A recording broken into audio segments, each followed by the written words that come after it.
రైతు కూడా రైతు భరోసా కింద దరఖాస్తు చేసుకునే వెసులుబాటు ఉంది.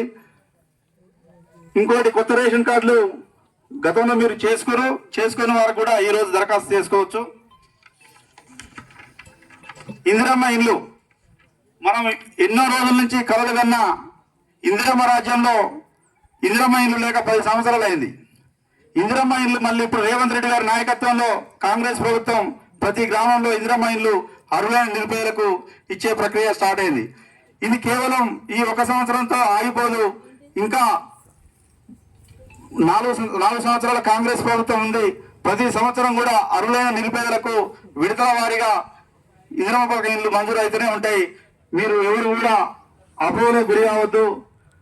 కాకపోతే ఏంటంటే మన గ్రామంలో ఎలక్షన్ వచ్చినప్పుడే రాజకీయాలు, మిగతా టైంలో మాత్రం మేము ఎలాంటి రాజకీయాల జోలికి వెళ్ళదలుచుకోలేదు. అందరం అర్హులైన ప్రతి ఒక్క నిరుపేదకు ప్రభుత్వం ఇచ్చే పథకాన్ని ఈయన ఈ పార్టీ ఆ పార్టీ అనే సంబంధం లేదు. ఆయన నిరుపేద అయి ఉంటే చాలు, ఆయన ఆ పథకానికి అర్హుడైతే చాలు. ఆ పార్టీ ఏ పార్టీ అయినా ఏ జెండా అయినా మాకు అవసరం లేదు. తప్పకుండా వారికి తగిన న్యాయం చేస్తామని ఈ సందర్భంగా మీకు విన్నవించుకుంటున్నాను. అలాగే మేము కౌన్సిలర్ గా గెలిచిన నాటి నుంచి నేటి వరకు కూడా కొద్ది గొప్ప పనులు కొన్ని చేసినాం, ఇంకా చేయలేకపోయినాం. మీ అందరికీ ఒక అపోహ ఉంది. ఏంటంటే గత గ్రామ పంచాయతీ పాలక వర్గాల్లో సర్పంచ్ దగ్గర పోగానే మాకు తెల్లారి పని అయ్యేది. ఇప్పుడు ఇది సర్పంచ్ పరిపాలన కాదు, మున్సిపాలిటీ కౌన్సిలర్ పరిపాలన. చైర్మన్ గారి కింద 20 మంది కౌన్సిలర్ ఉంటాం, సర్పంచ్ కింద 12 మంది వార్డు మెంబర్. అప్పుడు ఎట్లుండేదో ఇప్పుడు మేము వార్డు మెంబర్తో సమానం. స్వతహాగా నిర్ణయం తీసుకునే అధికారం మాకు లేదు.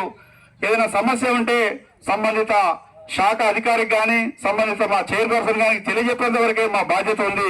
మేము నిర్ణయం తీసుకునే అధికారం మాకు లేదు. దయచేసి మీరు అందరూ కూడా గమనించి ఏమైనా మిగిలిపోయిన పనులు, చేయని పనులు అని ఉంటే విడుదల వారీగా చేసే ప్రక్రియలో భాగంగా చేస్తాం. ఇంకా మాకు ఈ రోజుకు ఇంకొక 4 రోజుల పదవి మిగిలి ఉంది. 26 జనవరి వరకే మేము మా 5 ఏళ్ల పదవి కాలం పూర్తవుతుంది. అయినా సరే మా గౌరవ ఎమ్మెల్యే గారు రాజగోపాల్ రెడ్డి గారు ఎమ్మెల్యే గారి సహకారంతో మిగిలిపోయిన ఎలాంటి పనులైనా సరే చేపిస్తేందుకు మా గ్రామ పెద్దలు అందరితోటి మేము సమన్వయం చేసుకుంటూ మేము పని చేసేందుకు సిద్ధంగా ఉన్నాము. అలాగే గత 4.5 సంవత్సరాల మీ ఎన్నికైన కాలం నుంచి ఎన్నో పనులు చేద్దాం అనుకున్నా మిగిలిపోయినాయి. ఈ ప్రజాపాలన కార్యక్రమంలో భాగంగా వచ్చిన అధికారులకు నాకు అవగాహన ఉన్నంత వరకు, నాకు తెలిసినంత వరకు ఒక నివేదిక తయారు చేసినాను. వారికి సమస్యలు మీ అందరి సమక్షంలో ఇస్తాను. దీన్ని చదివి వినిపిస్తాను. దయచేసి ఒక 5 నిమిషాలు నాకు సమయం అదనంగా కేటాయించాల్సి కోరుకుంటూ, శ్రీత గౌరవనీయులైన ప్రజా పరిపాలనకు వచ్చిన అధికారులందరికీ నమస్కరించి మనం చేయడం ఏమనగా, చౌటుపల్లి మున్సిపాలిటీ పరిధిలో లక్కారం గ్రామంలో కొన్ని మిగిలిపోయిన పనులను, సమస్యలను పరిష్కారం కోరుతూ మీకు నివేదించడం గురించి. అయ్యా, మీకు మనం చేయడం ఏమనగా, లక్కారం గ్రామంలో వివిధ శాఖల పరిధిలో కొంతకాలంగా ఈ కింద సమస్యలు అపరిష్కృతంగా ఉన్నాయి. అవి ఏంటంటే మున్సిపల్ పరిధిలోకి వచ్చే సమస్యలు. ఒకటి, బీసీ కాలనీలో అంతర్గత డ్రైనేజీలు, అండర్ గ్రౌండ్ డ్రైనేజీలు కొన్ని మిగిలిపోయి ఉన్నాయి. అవి సుమారు 1800 మీటర్లు, అంటే కిలోమీటర్ మీద 800 మీటర్లు ఉంటాయి.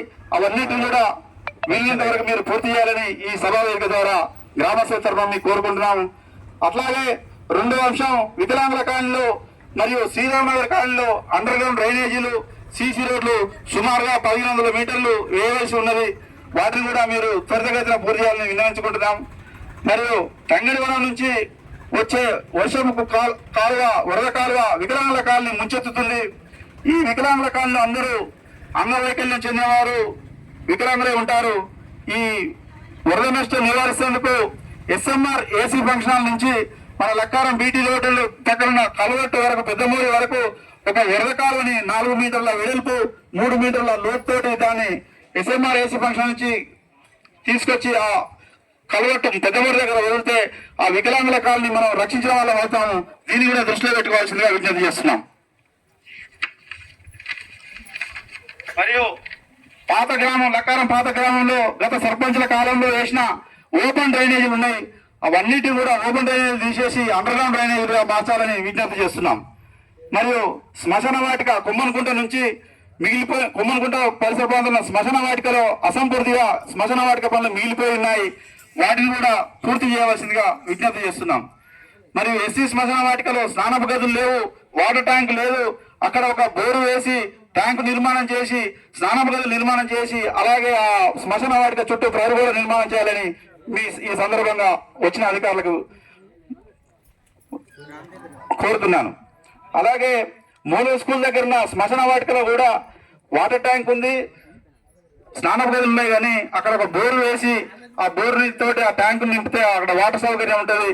అలాగే అక్కడ ఒకవేళ అవకాశం లేకపోతే ఆ పక్కనే గుండెమైన కొండ రైతున్నాడు, తను నీళ్లు ఇస్తేందుకు ముందుకు వచ్చిండు.